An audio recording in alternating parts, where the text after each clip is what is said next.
ziua și astăzi la un nou videoclip o să vă învăț cum se face un front flip. Și această schemă. Foarte simplu de învățat.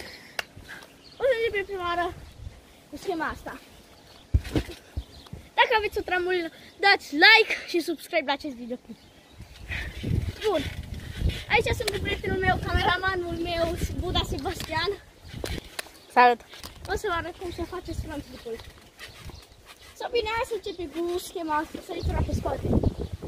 Pentru început, dacă știți să picați așa, e bine să săriți în picioare.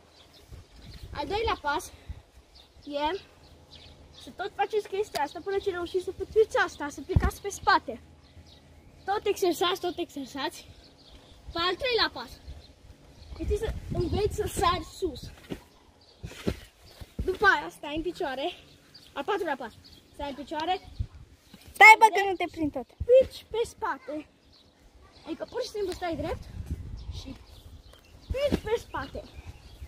Pe al cincilea pas, să exersezi, să stai așa, cu capul în față, să pici. Bun. Și ultimul pas e să le combini.